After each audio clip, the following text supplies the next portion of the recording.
In the 4th century BC, the Chinese created a flying top that historians believe was the first device built to fly under its own power. 4 feathers fixed to a stick, lifted vertically through the air when spun between the fingers of a child. Some 1,500 years later, Leonardo da Vinci proposed his now famous air screw, which he believed could spiral swiftly high into the air. Man held the basic secret of vertical flight for nearly 2,000 years. But it wasn't until adequate propulsion systems were developed early in this century that man took his first flight in a helicopter.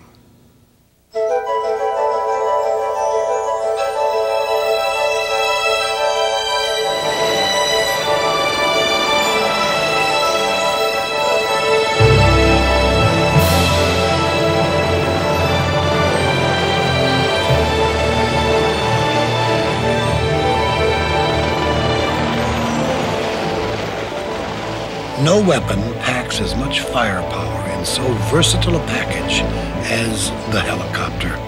Designed to adapt, the helicopter strikes on its own terms.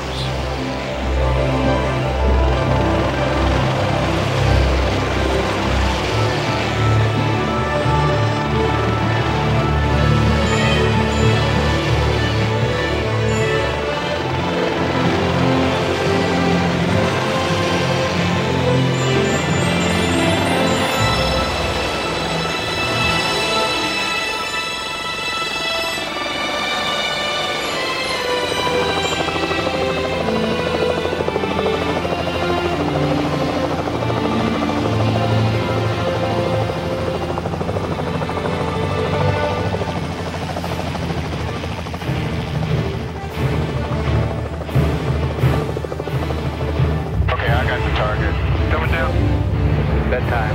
Your laser is armed, sir. Okay, come down.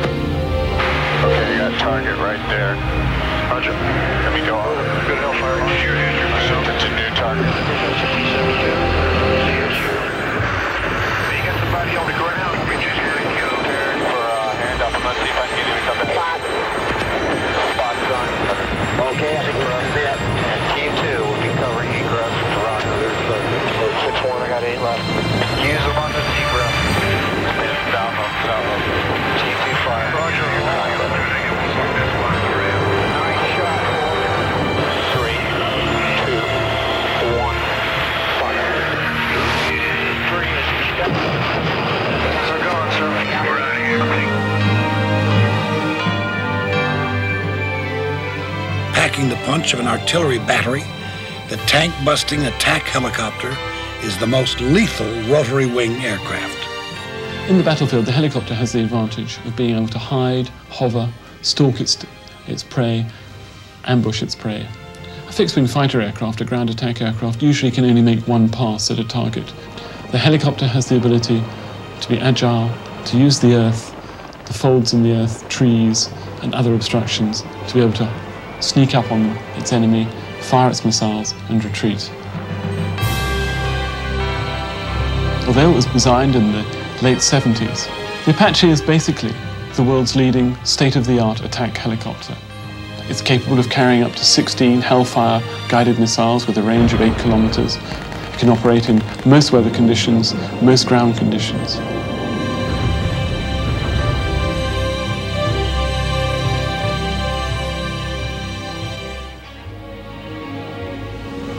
Darkness does not ground the Apache, even on the blackest of nights. Special night vision sensors allow the pilot and gunner to fly and hunt the enemy. Infrared detectors locate even camouflage targets in the most rugged terrain.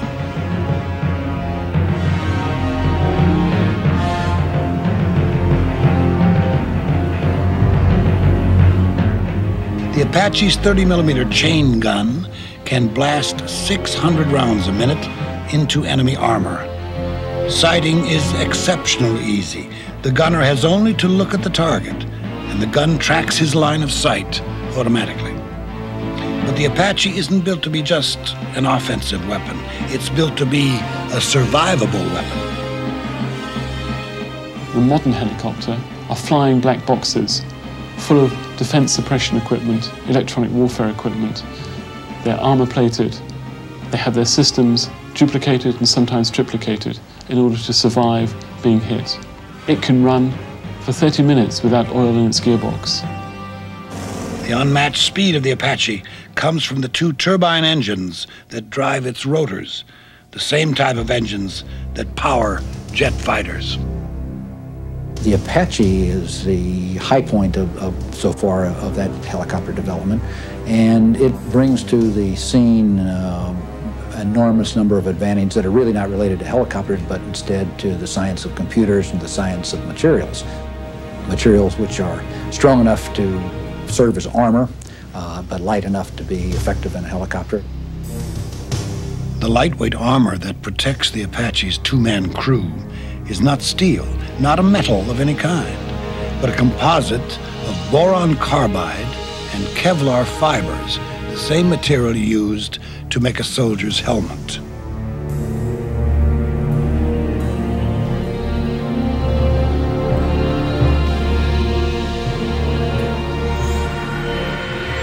The Apache met its first combat challenge in January of 1991. During Desert Storm, although it had initial teething problems with sand in its engines, it was highly successful in detecting and destroying Iraqi armor, Iraqi troop concentrations, and radar and other special facilities. I'm on him. Be in there.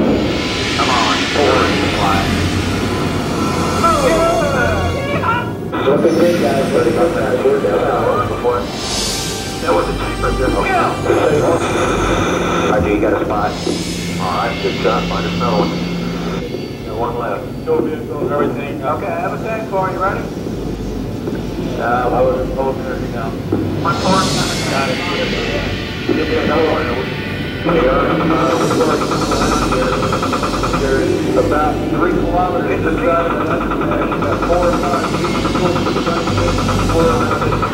Victor 44, November 44. Roger. This newcomer to combat quickly proved its value on the modern battlefield. At precisely 2:38 a.m. on January 17th, laser-guided Hellfire missiles from 8 Apaches began bursting into 2 early warning radar sites in far western Iraq. In 4 minutes, both radars were destroyed. The Apaches, however, were not the first helicopters to cross the Iraqi border. An Air Force MH-53J Pavlo led the way for the Apaches on that pre-dawn raid. The mission was to destroy 2 radar sites and create an alleyway, a corridor for the fighter aircraft to enter Iraq from Saudi Arabia and destroy their targets. We were the logical choice because we have such an enhanced navigation system that we were very, very accurate. The Apaches do not have a very sophisticated navigation system, and they had the confidence in us to be able to lead them in, so when it's time to do their mission of destroying that radar site, they're fresh and they're ready to go. The Pavlo is equipped with exotic navigational aids and electronic warfare black boxes that blind enemy radar and surface-to-air missiles. I was the first aircraft into Iraq. We were worried about being detected. We were worried about, is this site indeed exactly at the location that they told us? It was pitch dark at night. There was no moon illumination, nothing. I was about 3 or 4 miles to the south of the target while the Apaches are shooting at targets. They destroyed both targets. It was a complete success. And within 10 minutes, I saw a freeway of aircraft starting to fly over. Although our mission was small, just take out 1 little radar site, we made a significant contribution towards the successful effort of this war.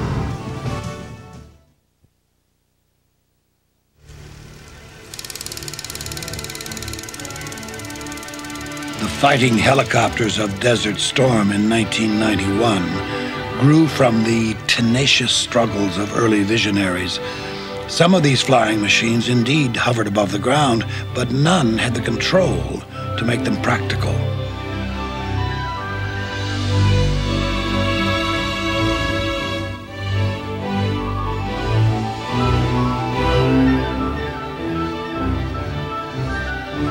The early days of aviation were full of colourful characters, and the same is very much true for the early days of helicopter development.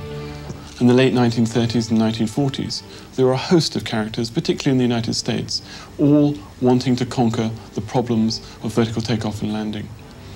𝘽𝙧𝙪𝙩𝙪 wasn't by any means the only pioneer. He just happened to be perhaps the most successful. 𝘽𝙧𝙪𝙩𝙪 emigrated to the United States from his native Russia in 1917. He had already established a reputation as a successful fixed-wing aircraft designer when he began to tackle the problem of vertical flight in the late 1930s.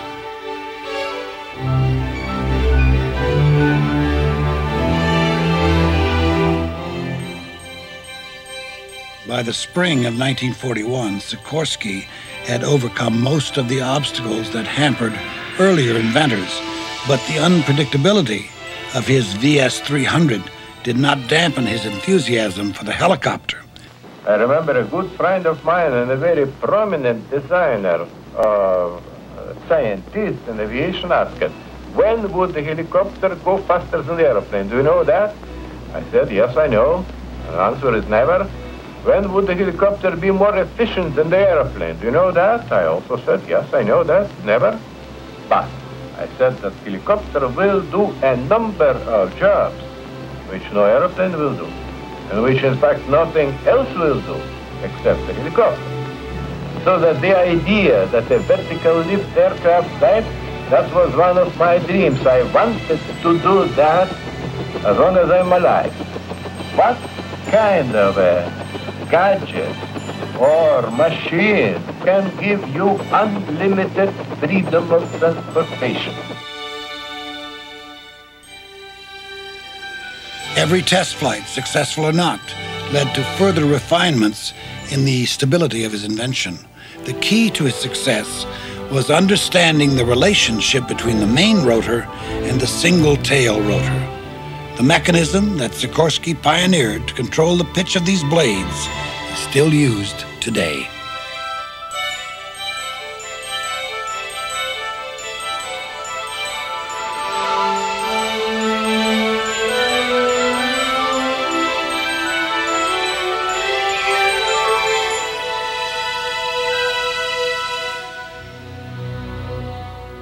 In May of 1942, Igor Sikorsky delivered an improved version of his VS-300 to the United States Army Air Corps. The YR-4, or Hoverfly, proved so successful during test flights that the Army ordered 100 into production.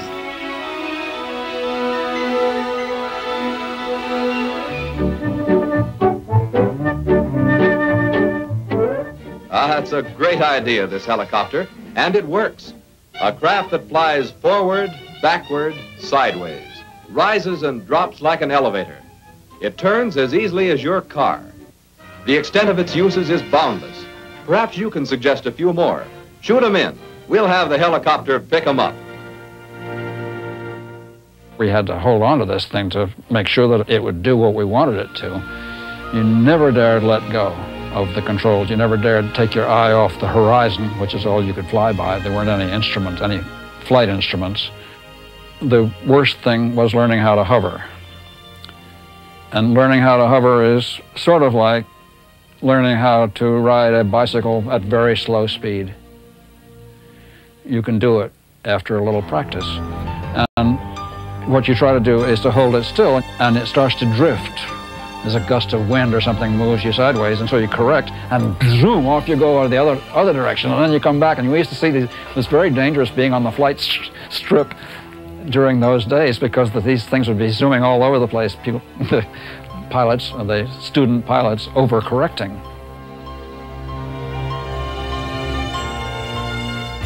Early in 1944, Harmon and 3 other pilots shipped out with their R-4s to join General Wingate's commandos fighting the Japanese in Burma. The helicopters arrived aboard the C-46s, and at that point we're in 2 pieces, or 3 pieces if you count the blades. The front section, which had the cockpit and the engine in it, and the rear section, which was the long tail, which housed the tail rotor. And that had to be unloaded and carted to the engineering area and reconstituted as a flying helicopter. So we all pitched in, put them together, and test-hopped them. By April, the helicopter was ready for combat. So Wingate, who was in charge of this long-range penetration, it was his baby, wanted air support. He wanted to get his casualties out by air. The small L-1 and L-5 cargo planes could carry Wingate's wounded fighters to safety only from rough airfields cut from the jungle. Many men perished before they could be brought out of the jungle to these waiting airplanes.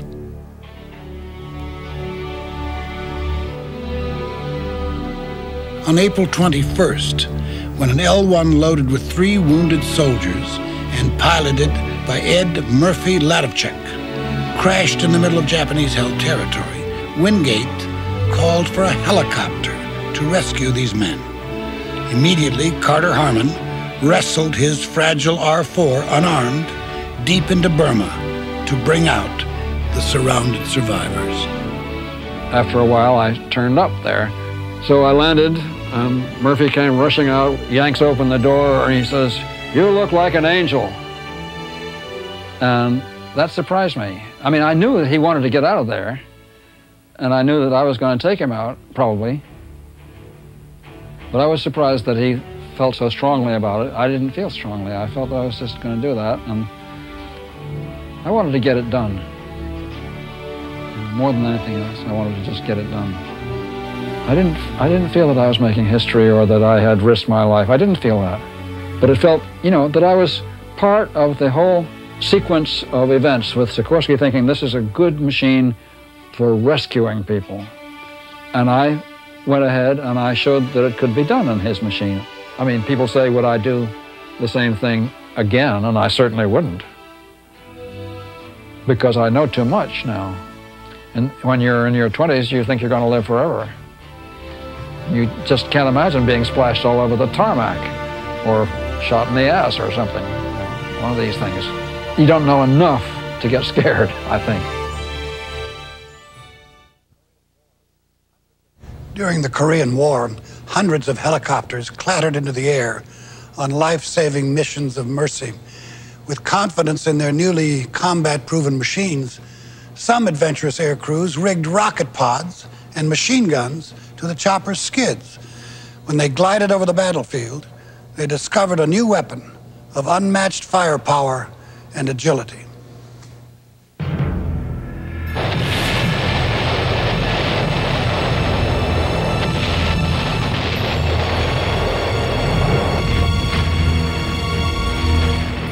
The rugged terrain of Korea challenged the infantrymen nearly as much as combat with the enemy.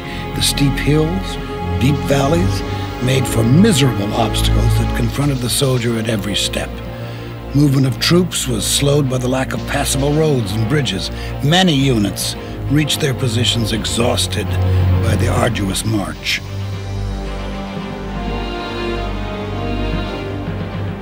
But new transport helicopters freed the Army from the forsaken terrain. In 1951, 12 Sikorsky HRS-1 transport helicopters airlifted over 200 combat-ready Marines and nearly 10 tons of supplies to a distant hilltop, enabling the Marines to outflank a North Korean offensive. This was the first air assault made by helicopter.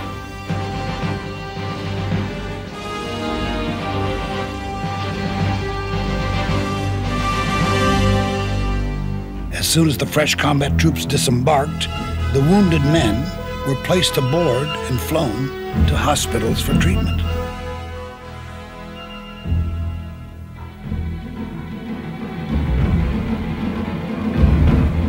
If the helicopter as a weapon of war had its conception during the Second World War, it was the Korean War which gave it its birth.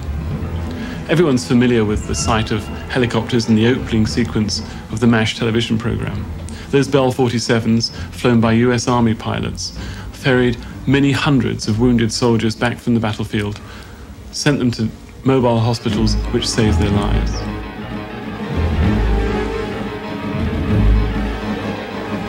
Convinced by the performance of helicopters in support roles, the U.S. Army began experiments to arm their choppers.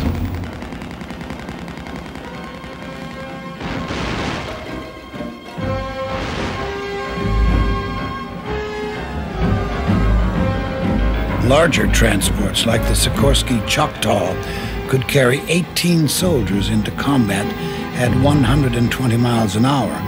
By moving entire units, military leaders found that they, rather than their enemy, could dictate the location and time of an engagement.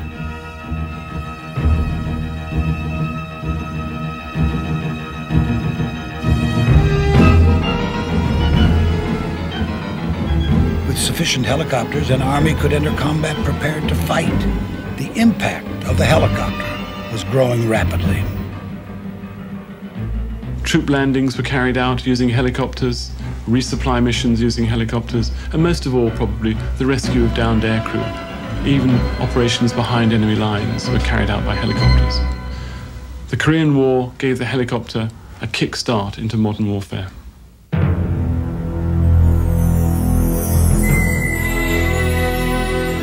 When the pilots of the 101st Airborne Division whirled away from the deck of the USS Iwo Jima in 1965 to their base in South Vietnam, they foreshadowed the role of the helicopter not only as a weapon, but as the symbol of the United States operations in Vietnam.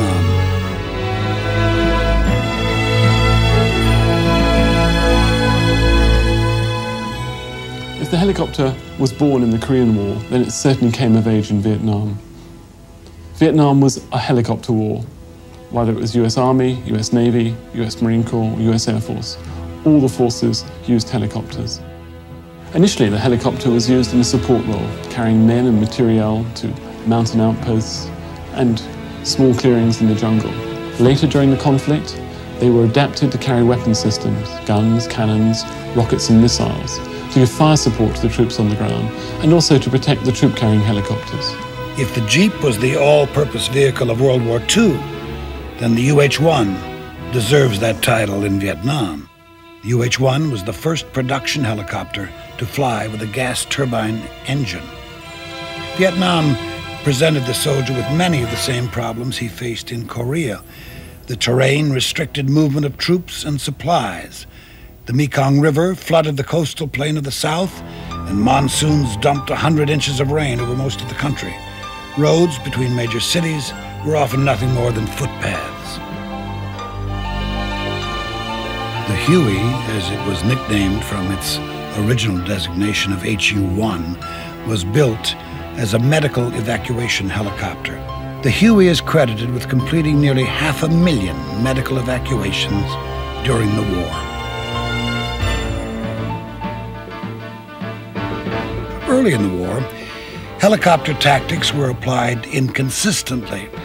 As capabilities evolved quickly, Army doctrine could not keep up with the advancements. But in 1965, the Army implemented a new concept called air mobility. This new idea for warfare depended on the coordinated use of transport helicopters, gunships, and air ambulances to move large numbers of troops by air rather than ground to encircle and outflank enemy units. The UH-1 was armed with just about every weapon that a helicopter of its payload capacity could carry. The Huey carried various pods loaded with high explosive and anti-personnel rockets and 7.62 millimeter and 50 caliber machine guns.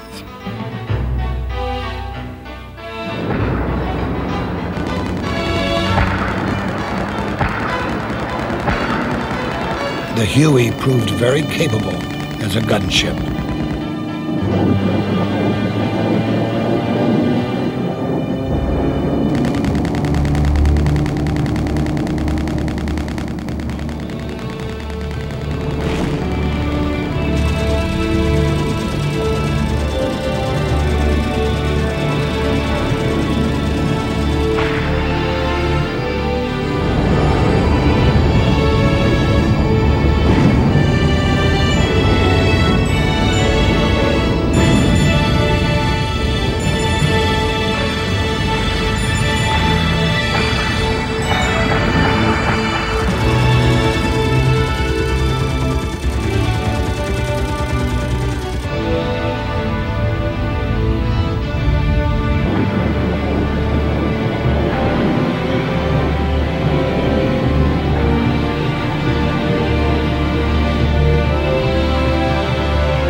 Eventually, before the end of the war, the US Army had ordered into production the Bell Cobra, the world's first dedicated attack helicopter, capable not only of using guns, cannon, rockets and missiles against ground targets, but also flying shotgun for the troop-carrying helicopters.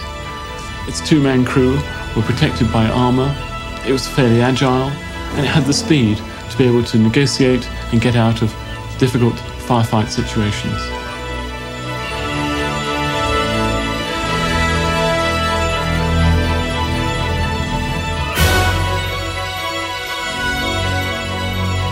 The AH-1 Cobra gave the foot soldier a powerful and agile new weapon to add to his arsenal.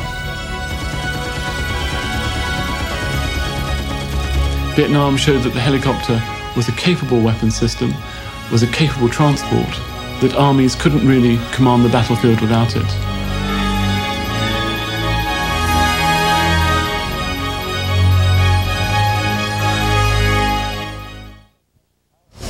The largest and most powerful heavy-lift helicopter to see action in Vietnam was the HH-53.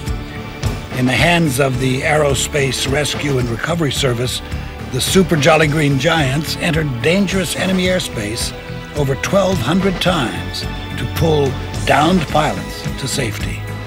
This is an enormously important morale factor when you know that if you're shot down, if you have to eject, that they're going to come in and get you, and they'll do anything that they have to do to get you.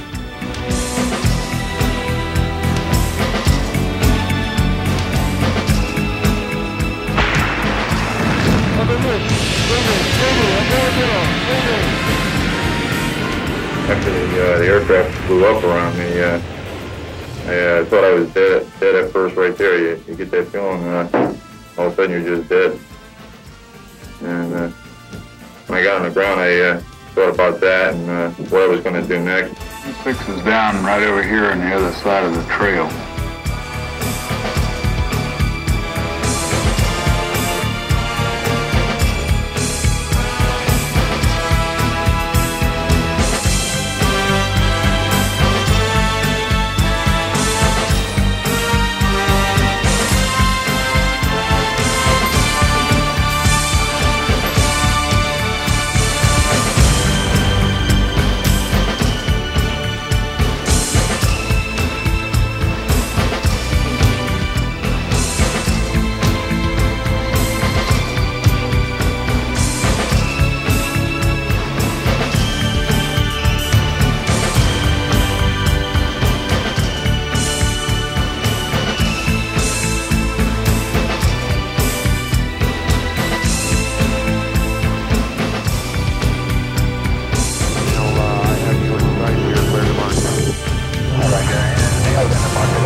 Okay, Charlie Green 6-0, taking ground fires in 6 o'clock position. Sandy, come and get him, come and get him.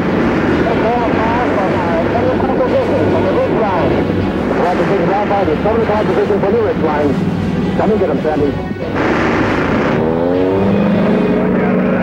Charlie's over there. Okay, Charlie Green, this is Sandy 3. You got some more Willie Beats right off your nose.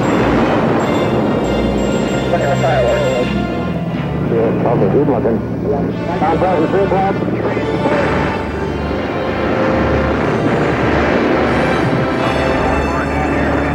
But he's right behind him.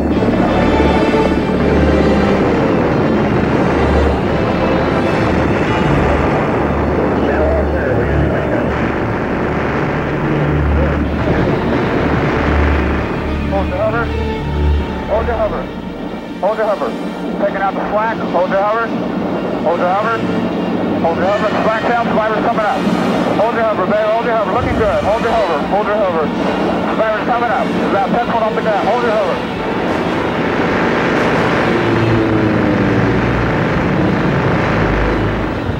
Hold your hover. Hold your hover. Survivor's coming up. Hold your hover. You're close to the tree. Hold your hover. You're like about 10 foot below the aircraft. 10 foot below the aircraft. Hold your hover, babe. Hold your hover. Hold your hover. Hold your hover. Hold your hover. Hold your hover. Survivor's at the door. Survivor's coming in the door. Survivor, finish the tour. Let's get the hell out of here. Okay, talk to me. We're coming out. Go on, coming out. Coming out. Okay. Ready, and follow that valley, Charlie. The motto of the rescue service, that others may live.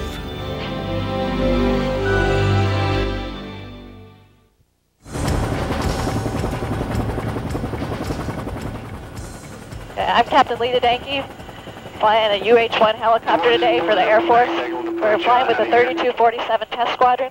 Also with us today, Captain John Davis. He's also a UH-1 helicopter pilot. And we have Sergeant White as our flight engineer and Sergeant Holman as our photographer. Today we're just out on a training mission, doing some instrument approaches at Eglin Air Force Base, and also doing some sling load training. It's really rare to be a woman helicopter pilot in the Air Force, mostly because a large majority of the helicopter missions are combat, so women can't do them. Right now, as I understand, there's 7 women helicopter pilots in the Air Force, and that's compared to about a total of 1,000 helicopter pilots, so it's not even 1%. It appears to me that a lot of the restrictions that are on women now are starting to ease within the military. Even 10 years ago, there was a lot of different aircraft you couldn't fly. I couldn't have flown this aircraft over 10 years ago. Even up until 6 months ago, a woman couldn't be pregnant and fly at the same time. I'm about 5 months pregnant at this point. But now they've changed those regulations, and now we're able to fly up until our 6-month point. Of course, it is our choice. If for some reason we feel that it's too hazardous or something, we don't need to fly. If I'd gotten pregnant over 6 months ago, I wouldn't have had the opportunity I do now to fly during my pregnancy. And that would have made things a lot more difficult to me because I wouldn't have been able to maintain my currency, and I would have had the whole 9 months off of flying, and I think that definitely hurts your career and just your flying capabilities to be off of flying that long. Typically in the Air Force you get 6 weeks of maternity leave, but you don't have to take that all if you don't want to either, and you can go right back to flying. Captain Danke has been piloting UH-1s for 5 years. Now it's not that surprising to see a woman piloting one of these kind of aircraft, and I expect in the next few years to have even more and more aircraft open up to women. And I'm sure it won't be an overnight process. I'm sure it'll take years, and it'll take a lot of adapting within the military to allow women to be able to do all the different jobs. I feel bad that 10 years ago women couldn't do the things I do now, and that even 10 years before that they could do even less. But I imagine the next 10 years women are going to be able to do almost every job in the Air Force and any of the other military services as well. We're physically and mentally, intellectually and emotionally capable of doing all the same jobs that men are.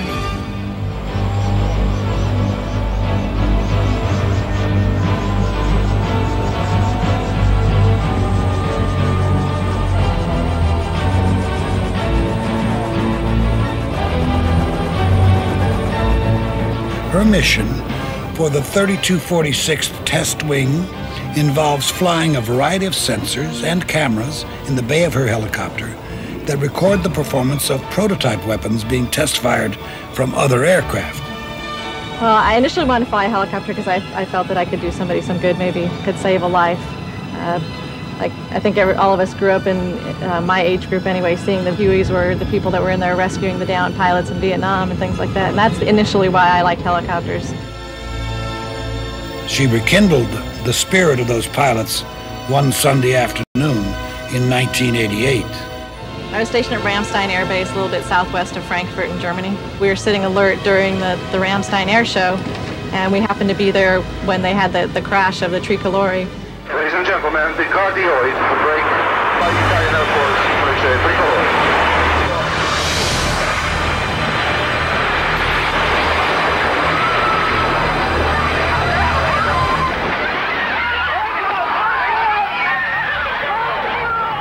Since we were all sitting there, 2 feet from our helicopter with the helicopters cocked and ready to go, we were able to just cross the field, wasn't but, less than a mile away, and be able to go over there and pick up people.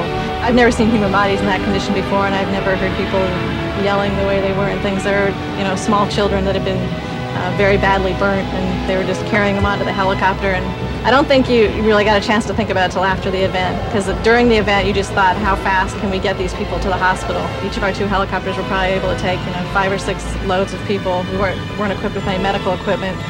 One of the reasons we were doing that was that the helicopter sitting next to us, which was the actual rescue helicopter that the Army had there, had been hit, and one of their pilots had been killed by part of the debris from the crash. When an event like that happens that is that emotional, I think in a way you probably turn off a lot of your emotions and just go back to your training. The fact that you've learned how to start this helicopter, hundreds of times, and you've flown it so many times, you just go back to all the procedures that you've had ingrained in you, and it all becomes second nature. So you can turn off a lot of the emotional things that you really don't need to have going through your mind at that time, and just go back to what your training says, what your job is, and how to accomplish your mission. But it's probably the only time that I've been in the Air Force that I felt like I did the mission that I planned to do when I came into the Air Force, and that was to do rescue, maybe actually save some lives. That afternoon, Captain Danke and her crew saved the lives of 12 men, women, and children. Although used primarily for covert operations and deep infiltration of special forces, the MH-53 Pavlos of the 1st Special Operations Wing performed another equally important mission. We were pulling alert out of northern Saudi Arabia on the 21st of January. And the call came early in the morning that an F-14 was down. And they tasked us with trying to find the crew. An F-14 Tomcat, piloted by Lieutenant Devin Jones, was shot down on January 21st over the barren desert of Iraq. Once you've got a guy on the ground that you know he's there and you know he's alive, it's time to change the plans and do whatever it takes to make sure you can get at him. Captain Trask and his crew flew many hours in broad daylight in their search for the stranded Navy pilot. And the hard part was he was now so far north that we were going to have to cross the major highways that run east-west from Baghdad over toward Jordan. And these were our biggest threats in the whole theater, was to cross those roads, because they were heavily traveled with military vehicles in the middle of the daytime. We were painted brown camouflage and just hoped we were far enough away they really wouldn't realize that we were bad guys. And we got across there okay. From there, the A-10s started talking on the radios again, and then they started vectoring us to where they knew he was at. And the A-10s actually told us when to start flaring to land, because we still didn't know where the guy was. Well, it was about the time we were in the middle of our flare when the vehicle rolled up. An Iraqi truck came in from our 11 o'clock position, and I called him out about the same time the A-10 pilot called him out on the radio, and Major Holman, the co-pilot, told him to smoke the truck. We immediately made a break away from the truck, and the A-10s immediately rolled in on it. And all we did was make one big loop and turn back toward it. And by the time we got turned back to the truck, it was just a big smoking hole. 30mm cannon on an A-10 is going to take out a truck every time. But the truck actually rolled up to within 50 or 100 yards of where Lieutenant Jones had dug his hole in the desert, and it was coming straight at him. We made a real quick stop landing, rolled up right next to him. Pararescuemen jumped out of the back, ran him, grabbed him by the flight suit, pulled him on board. We were on the ground about 20 seconds, and we pulled pitch and turned back south to get out of there. It was a great feeling. I mean, we still had to get out of Iraq, And that was just secondary, knowing that we had picked him up and he was safe inside and we were going to get him out of there.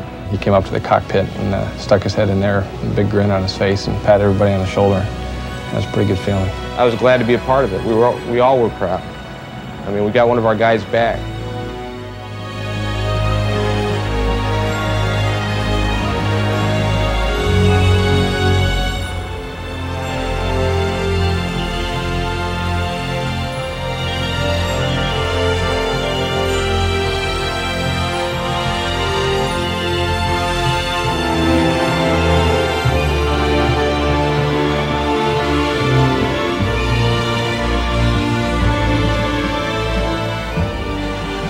All the training that we did and the work that we did paid off, and we did it right. We got in there and we got Lieutenant Jones out, and we didn't get shot down, and nobody got hurt, and we pulled it off. It was a pretty great feeling.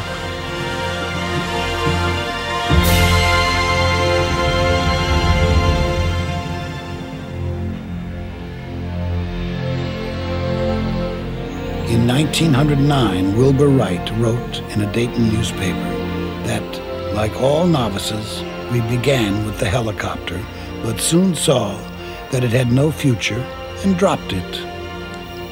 Today, helicopters serve the military in so many ways, it's hard to imagine any nation's armed forces fighting without them.